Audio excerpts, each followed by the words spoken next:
Hey YouTube friends, Happy New Year and welcome to my very first video of 2026. I hope you had an absolutely lovely New Year's, no matter how you chose to celebrate it, and look forward to hearing all of your plenty stories in 2026. I am super excited about some of the ideas that I have this year.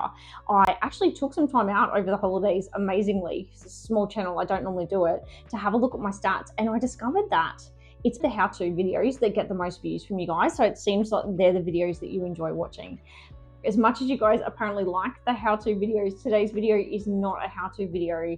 I've been looking forward to filming this one for you guys most of the year. This video is all about my favorite plants for 2025. And the reason 12, why 12, not 10, is when I started preparing for this video, I had a bit of a criteria in mind and I thought, oh, well, that'll make it easy. So then I went around and I was grabbing the plants and I ended up with about 17 or 18 plants. I realized that that was way too much for this video. And then I had to get really hard on myself. And I'm happy to say that I narrowed it down to 12. I couldn't quite get it to 10, but I do have it down to 12. So the criteria that I used, it feels like 2025 was a pretty bumpy or rough year for many people, as it was for me if you've watched any of my previous videos. Last year, 2025, I really leaned into the self-care mindfulness of what plants can do for me when I'm feeling stressed and anxious, and how they have that real calming ability, I guess. And I noticed a lot last year when things weren't going well, I would often take time out and do some planty chores and just spend time with my plants. In previous years, my criteria has been easy to care for, doesn't get pests, like not a pest magnet, easy to propagate, you know, not a diva plant, all the things. Definitely that is 100% my plant parent philosophy. I don't have a lot of high care diva plants because I don't have the time to look after that many. I've got over 150 plants. I definitely don't have time for all of them to be divas.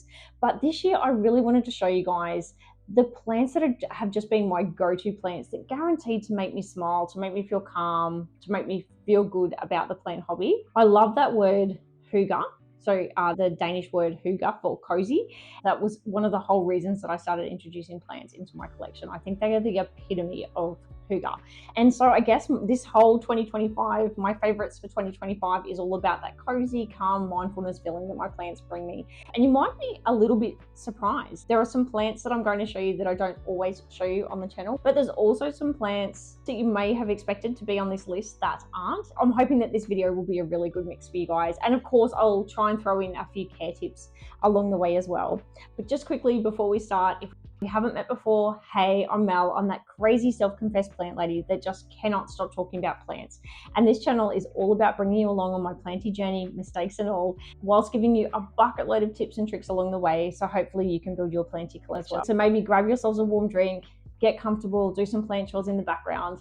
And I can't wait to show you my 12 favorite plants for 2025. I'll just go and grab the first plant. I thought I would get this guy over and done with first, because if you guys have been on my channel for a little while, you probably were expecting this one to pop up in my favorites video. This is my Philodendron micans. You know, there's plants on your list, so my friend calls it her if she had to move her top 5 plants. This is definitely in my, if I had to move and I could only take 5 plants with me, hands down, this would be on the list every time. I could never, ever imagine not having a Philodendron micans in my life. And definitely on those stressful days, or just if I'm having home day and, you know, I'm drinking my chai and just going about getting some chores done, I will always stop and have a look at this plant, often touch the leaves because they've just got that beautiful, I'm trying to move it in the light so you guys can see that velvety texture. It's just so easy to grow. It's very forgiving. You know, the whole ADHD brain, out of sight, out of mind. It is one of my plants that I don't have in a clear cover pot. It's in my self-watering setup, but it's in a beautiful handmade. I got this from a thrift shop, a little pottery cover. And the reason I can have this guy in a pottery cover is if it goes without water for a day or two, if the reservoir dries out, it is so forgiving compared to so many of my other plants. But oh my goodness. Yeah, there is one more other plant I'm about to show you, and between this one and that one, this is probably equal tie on number 1 for 2025. If I ever moved house, this guy's coming with me every single time.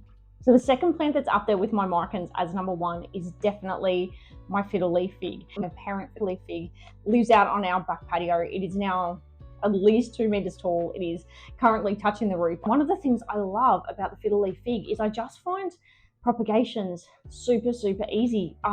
The fiddle leaf is one of the plants that I've had for the longest. Definitely would not recommend it as a beginner plant, but I bought it when I knew nothing about plants, and I just have always loved the looks of them. And we struggled.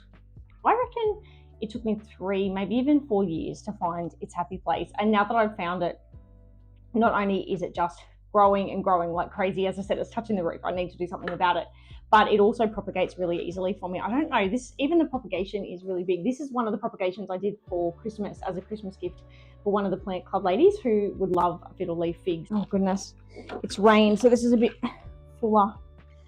So this is in one of my DIY self-watering setups. So I've transitioned it from water. So I'll cut a piece of the stem of the fiddle leaf, whack that in a big container of water, and let the roots develop. I give them a good 6 months in water so that the roots are very established, and then I'll transition them into my self-watering setup. So this guy's been in here for a solid 2 months now. So now our next plant club is mid-January, so I'll be able to take that to her. That's I hope she's really excited. Oh my goodness. I have always, from the start, fiddle leaf figs have always been one of my very favorite plants. I used to spend a lot of time on Pinterest and read a lot of books about plants, and fiddle leaf figs always caught my eye. So I can't believe that I have a massive fiddle leaf fig that is just growing so well for me. I feel so very lucky, and it is definitely one of those plants when I'm feeling stressed, I spend a lot of time out there with it. It's in the corner of our patio and it has lots of other plants around it, and it's just a really peaceful place to be. I must film another video for you guys in front of it. I often film in the afternoon and the light is quite bright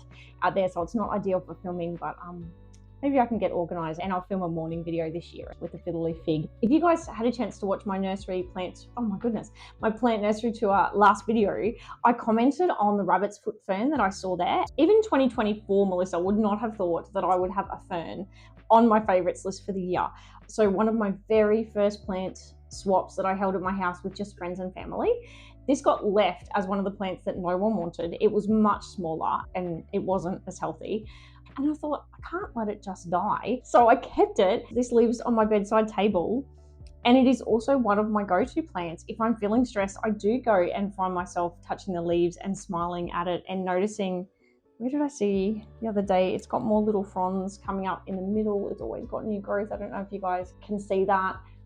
I think I'm just so proud of myself that I have a fern that's actually doing well in my care. I used to find ferns so scary because they do water than a lot of my normal plants, and I just never thought that I'd be able to have a fern that I kept so healthy, and that also was definitely one of my favorites.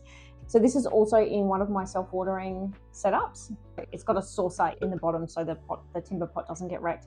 And I just find that's been a really easy way to care for ferns and to make sure it's getting enough water, because I just watch that reservoir and make sure I'm always topping it up with water, and it grows really well. Before I discovered clear pots and my self-watering setup, I definitely found it more challenging, with ferns, keeping them moist but not soggy. But the clear pot self-watering setup has definitely solved all of those problems for me, and I can happily put it, this is a favorite plant for 2025. So my next favorite plant for 2025, I might as well talk about this guy who is right beside me. I adore this plant. I wonder if I can pick it up for you guys so you can get an idea of the size. Let me have a look. Just going bananas. And in the bottom, I can't wait till all of these grow. So, the whole filler thriller spiller when you have a pot. So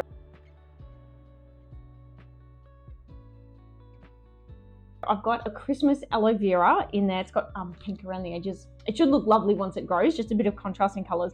And I've got a whole heap of, oh my goodness, I don't want to touch them too much.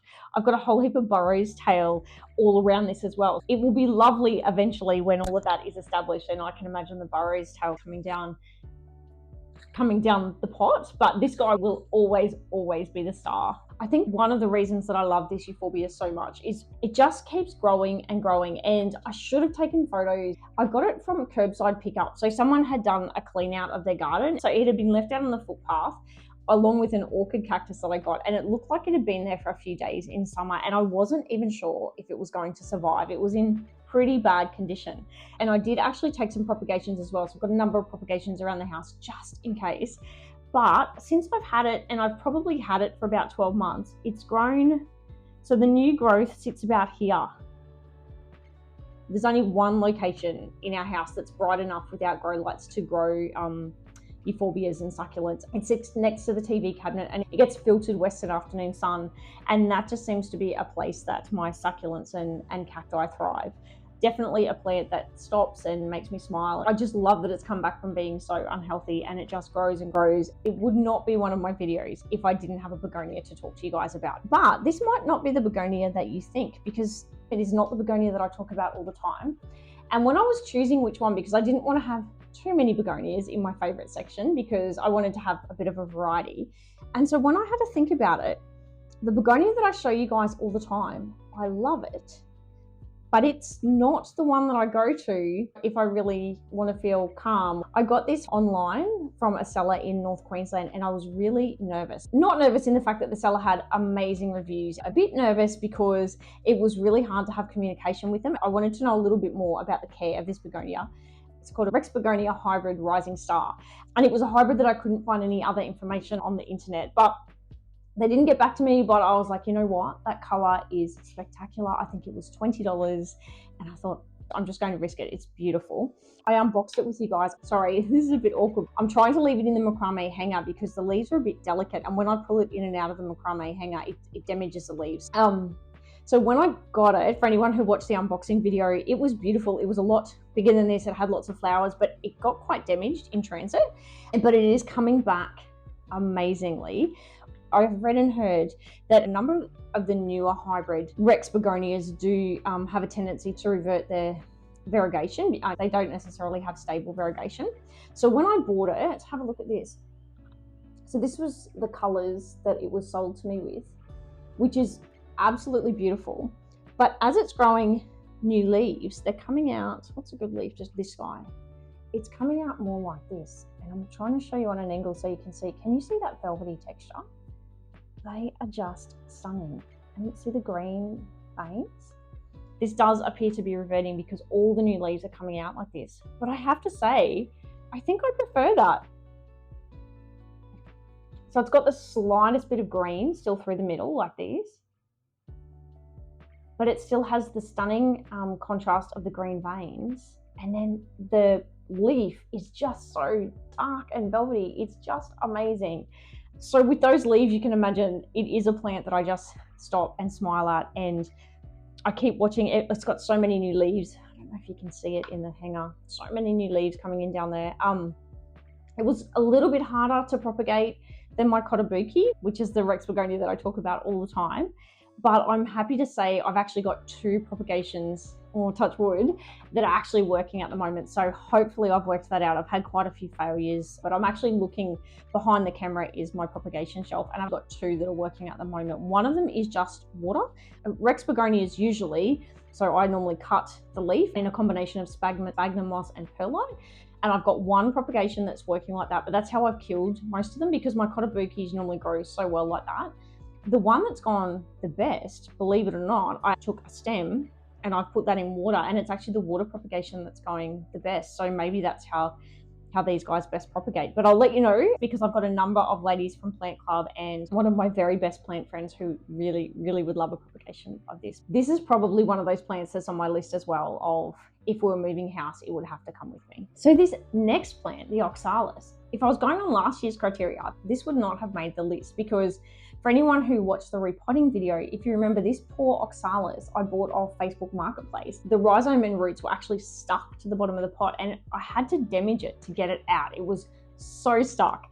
So I guess I'm just so delighted that it is finally, so all 4 of these little leaves have popped up from those damaged rhizomes and roots. When I got the plant off Facebook, it was absolutely beautiful. It was such a full plant and it just got so damaged in the repot.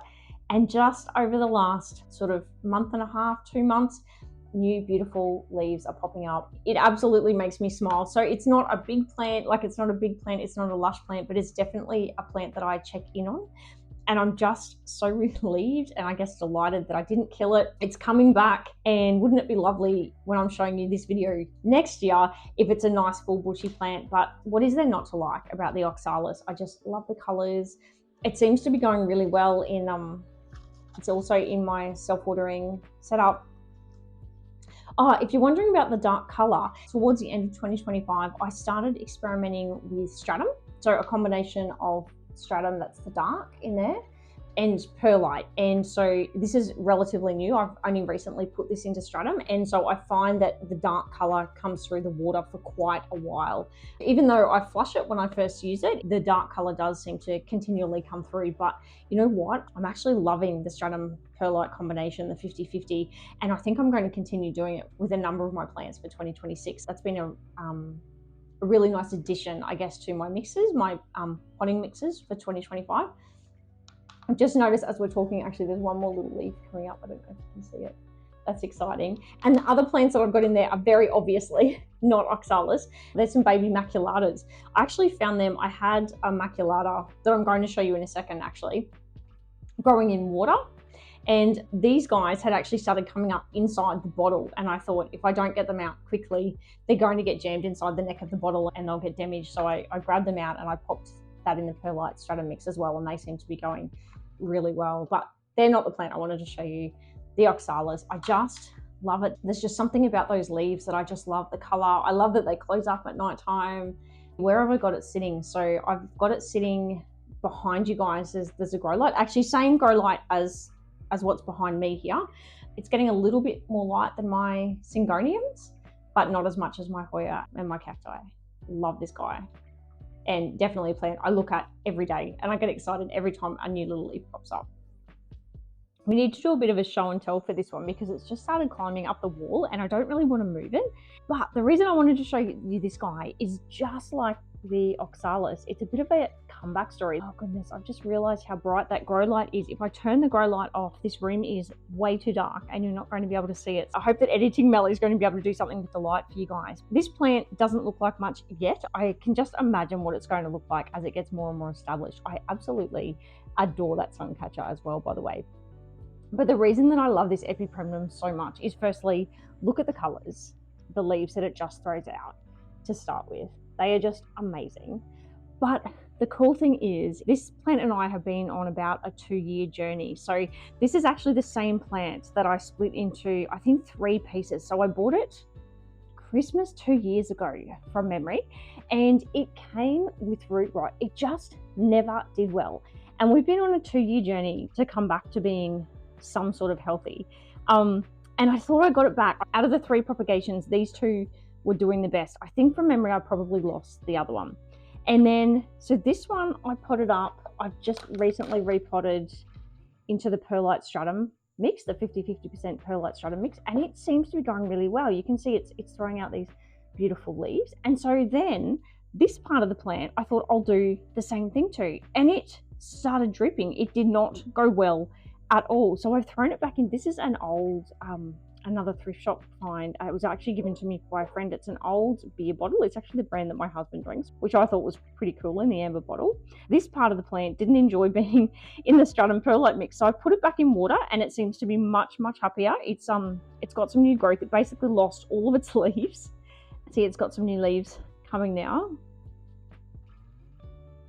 So it's really interesting. So this part of the plant wants to live in stratum perlite. This part of the plant is happy to live in water.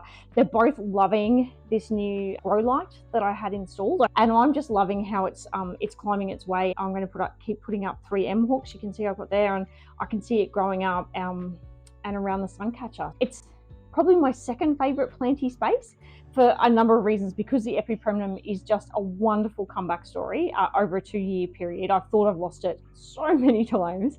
I love the potential of what this plant can become all over this wall. I think this will be a really nice planty wall in our bedroom over time. So this is definitely a plant that I check on most days. Those leaves that it throws out, all the leaves are variegated, obviously, but every few leaves it just gets that extra beautiful variegation. And I'll make sure that I put some pictures up on the screen for you. This type of Epipremnum, as it matures, actually gets some fenestrations on the leaves as well. Can't wait till they mature. I don't know that I've shown you this plant since I got it. So a few videos ago, I mentioned my beautiful Fern Leaf Cactus, which I just adore. And weirdly enough, is probably in the list of, if we were moving house, I would bring it with me.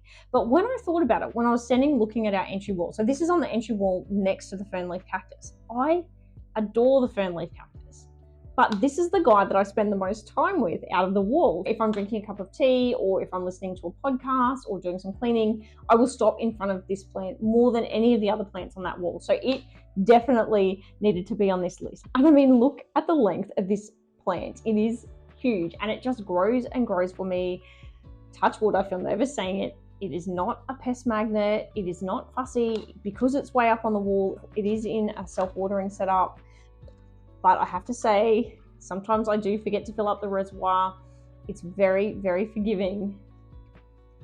I always forget. I'm really bad at telling the difference between all of my different jungle cactus. I normally just say Rhipsalis. Kindly the Nursery has written on the tag for us. I'll put the name up on the screen for you guys. I won't even attempt to pronounce that name. I love jungle cactus, and I realized probably in 2026, I'll probably need to do a whole video about my jungle cactus, because out of all the plants that I have, collectively, I have the most jungle cactus out of any type of plant. Even though I love begonia and I love syngonium, I probably have more jungle cactus than any other family of plants. So I definitely need to talk about these guys more in 2026. But out of all the Rhipsalis, this is the guy. This is my go-to plant that makes me smile every single time I walk past it. It doesn't cause me any trouble. Super easy to propagate as well. You just take a bit, break a little bit off, let it callus over. These guys don't propagate well in water. I have tried, because water propagation is 100% my preferred option, my preferred way of propagating. I feel like I've got an insect on the back of my neck. But these guys just, I found, don't work for me in water propagation. So I normally sphagnum moss or perlite, or even just my good old chunky mix, I find works perfectly well. Oh my goodness. Yeah, this is a keeper. Love this plant, and so grateful to my husband for getting me this and the Fern Leaf Cactus for our anniversary last year. Love this guy. For the next plant, I debated if we should go on a bit of a show and tell. I can't bring it inside, it's just way too big. I'll have to put some photos on the screen for you, and I'll make sure I do a bit of a zoom in on the leaves so you can just see the color. But this is another plant that I just don't talk about enough on this channel. So it is my Ficus Tineke. Oh my goodness, the colors on those leaves are just spectacular. I can't help but smile when I look at that plant. And I think what makes the Tineke for me even more of a favorite is that the whole plant, so the entire plant that you will see in the photo, I grew from propagations. It was after I bought the fiddle leaf. I had a few plants and I started to get a bit of an idea what I was doing. And I went to a local nursery that has since closed down. And I asked them for some advice. I had some spots in my house that I wanted to fill with some larger plants. And I actually bought two, and they were pretty established. They weren't cheap. I think they're about $70 each. So they're pretty tall. They're probably about chest height. And the two parent plants, it didn't matter where I put them in our house. They just kept dropping leaves. They kept getting fungal infections. I think they just weren't happy from the start. I didn't know back then. I didn't know to look for pests on new plants. I didn't know to look for fungal infections. So looking back, they arrived unhealthy. I didn't have the right skills or knowledge to be able to make them healthy. So I ended up gifting them. I had another friend who was into plants who said she would love to give them a go. I mean, two big plants. And I said, before I give them to you, I'm just going to snip 2 leaves off right down the bottom. And I watched a YouTube video on how to propagate Ficus Tineke, because I was well and truly in that learning phase, and I thought, why not? What have I got to lose? So I gave the 2 parent plants away, kept 2 leaves, and one of them actually turned into the massive Tineke that you see today. And so that just makes me smile so much, because they came from 2 parent plants that, and I can't remember which one I took the leaves off, that just weren't happy. I tried them in 4 or 5 different places in our house. I just couldn't get it right. And since then, over winter, actually, I gave it a good chop, and now it's branching out. It used to just be a stick, so aesthetically, it started leaning over and it looked a bit sparse and bare. So I thought, all right, I'll give it a chop. I was a bit nervous, but it's branching out beautifully. And since then, I've cut some more leaves off the bottom. Depending on what angles I take the photo in, I've got more Ficus Tineke propagations coming up next to it, which is super exciting, because I've actually had a few family members ask for some propagation. So it's really nice to be able to share the plant. So there's a whole story around the Tineke, which just makes me so happy to be able to share the plant with others. But also I love that it's on our front patio. So as I'm coming in, going from the house, I get to look at it every day, and I just adore the plant. And I'm always excited. My leaf is ever the same, as is the case with most plants. But with that variegation, you just don't know what you're going to get when it pops out a new leaf. I was just so glad that those original propagations worked, because If they hadn't, truthfully, I probably wouldn't have bought another Tineke because it was just $70 each, so $140 of plants. They just did not work. It made me quite disheartened because there were some other plants that I bought with them and none of the plants worked out. It was quite a big plant shop and none of the plants worked out in the spaces that I wanted them to. I've learned so much since then, and looking back, I actually wouldn't have bought the plants that they recommended to me to put in the locations, but you know, it's all part of the plant parent journey. Definitely a good news story there, and definitely one of my favorites from 2025. We've got some more begonias in the list, of course, and because I had to keep this list down to 12, I have stood staring at both of these for quite some time. They're both angel leaf begonias, and I thought I can't put both of them in the list because I'm struggling so much to stick with the 12. So this is my beautiful maculata that a friend gave me. I mean, what is there not to like about a maculata? It is such an easy care plant. It just grows and grows and grows for me. And I absolutely adore this plant. And it was a wish list plant for so very long. But, just put that one down carefully. If I think about, once again, the plants that I go to that make me smile, it's this little guy, this dwarf angel wing that I guess I don't see in nurseries around here. I don't know if it's common where you guys are. I just call it the dwarf maculata, but I don't actually know what its name is. It's definitely some sort of angel wing cane begonia, but it is just such an easy plant, easy to propagate. There's something about the growth pattern I've talked about before, I guess particularly in my purge videos. Growth pattern is really important to me with plants. I'm really big into the aesthetics and the feel of plants, and this guy just ticks so many boxes for me. And the best thing about it is I didn't even know this type of cane begonia existed. It was a plant that one of the beautiful plant club ladies bought in, and she bought it in and she said, Mel, I know you love begonias. Do you have one of these? And of course I don't. See the color on the back of the leaves? So I was absolutely delighted. It's grown so much for me since I've had it. You can see it's such a simple setup. It's just in a self-watering setup. It is one of the plants that I've transitioned into the perlite 50-50 perlite stratum combo. And the reason I transitioned this one is I've just found in general cane begonias are just so much more forgiving than Rex begonias when you change things. And because this has just been such an easy care chilled plant for me, out of all the begonias, this is the one that I'm trying first in the perlite stratum combination, and it's been in there for many weeks now and it seems to be going really well. So that might be another mix that I use for begonias moving forward in 2026. But love this plant. And it looks like it might be getting some little flowers on the end too, so that'll be interesting. It hasn't flowered for me yet. This just sits on our buffet in our dining room. It's under some grow lights. It's not super close.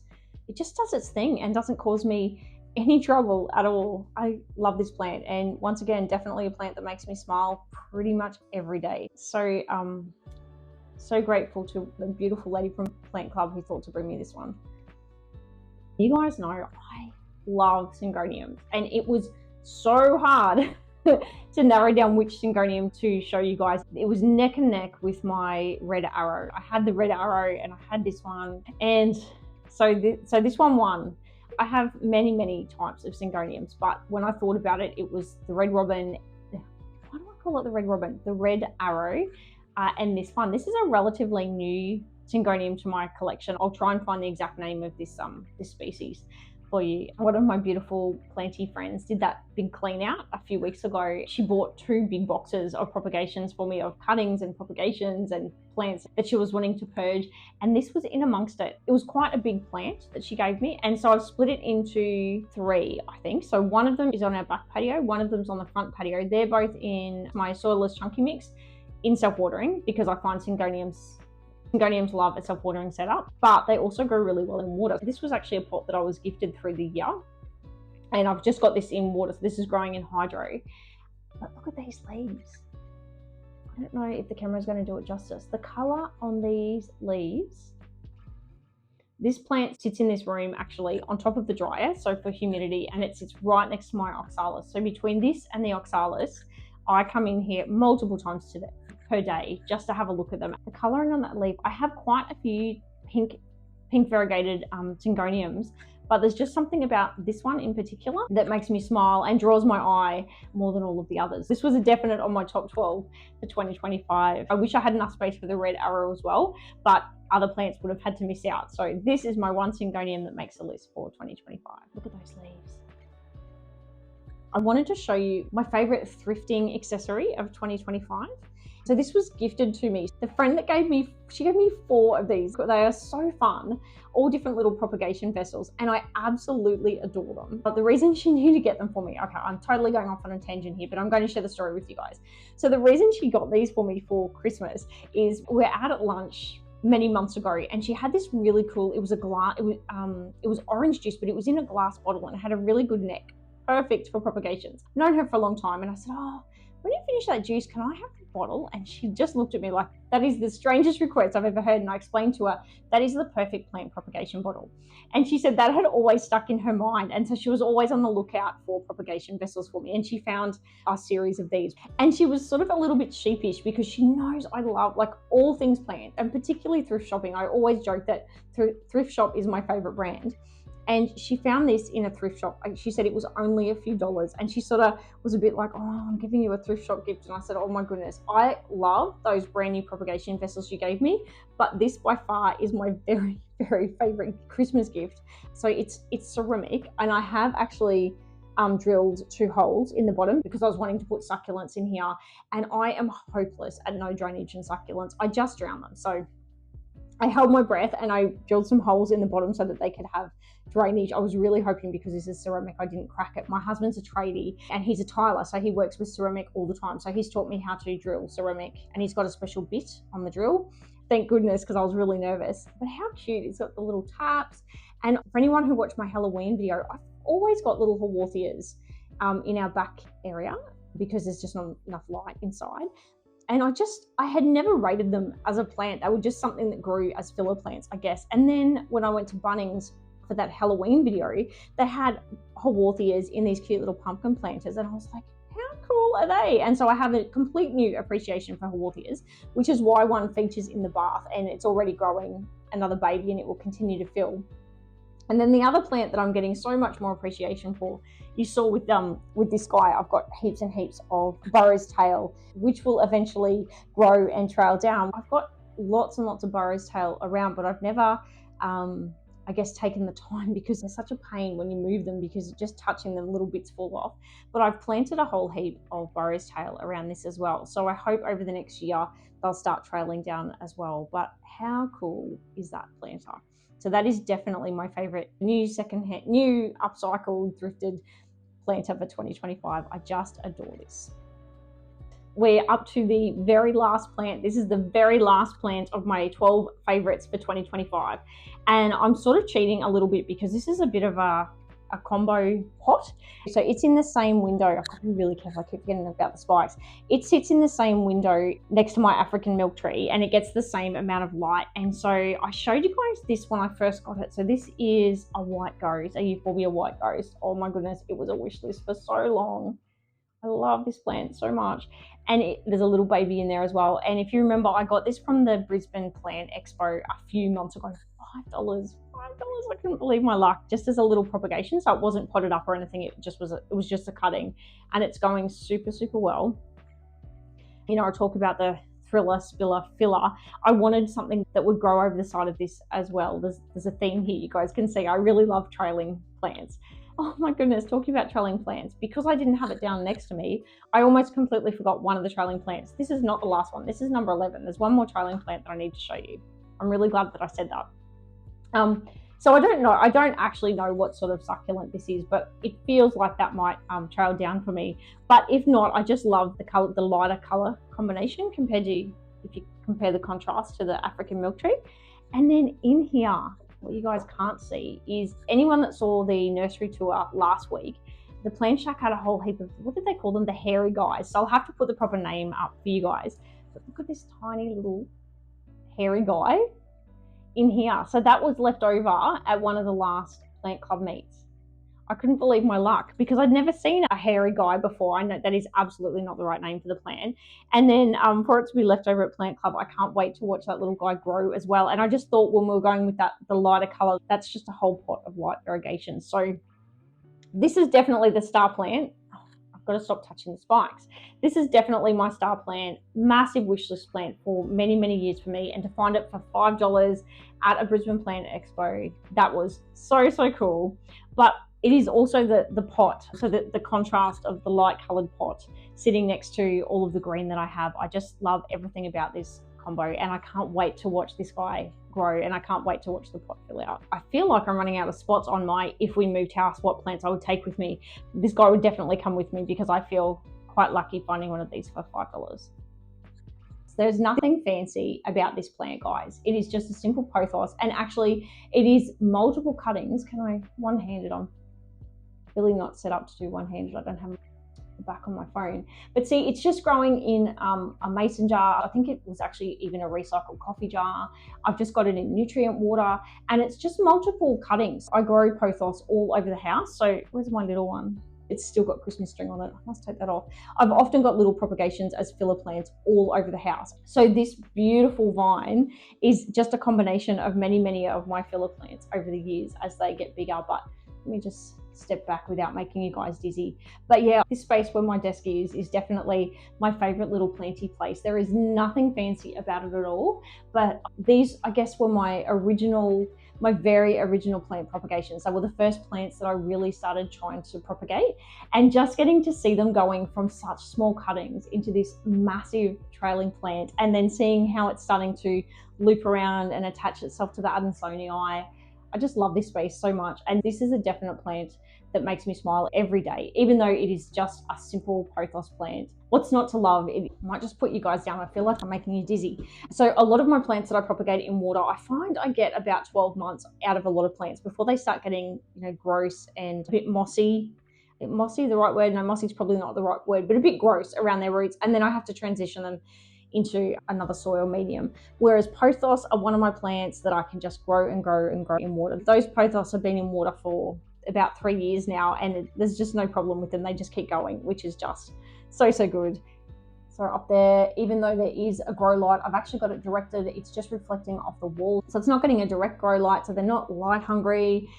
They don't take up some of the prime real estate. I don't know. I've definitely got a soft spot for Epipremnum, and particularly just good old school pothos. Just love them and highly recommend. One of the how-to videos that I plan to do in 2026 is definitely around if I was absolutely brand new to being a plant parent again, the plants that I wish someone had told me. Start with these and show me how to look after and show me how to propagate them. And that's exactly what we've done for some of the ladies in Plant Club. So pothos is definitely going to be one of the plants that we talk about in that video. But that's it, guys. We've made it to the end of my top 12 plants for 2025. If you've made it to the end of this video, thank you so much for spending time with me today. I really appreciate you sticking around. If you've got any ideas for how-to videos for the rest of the year, please pop them down in the comments below. I would love to make a bit of a library of how-to videos for you guys that you can save and come back to. So that's definitely on my radar for 2026. I hope you enjoyed today's video. I hope you got to have a bit of a relax, maybe a warm drink, got some planty chores done. Until my next video, guys, take care and remember, you've totally got this.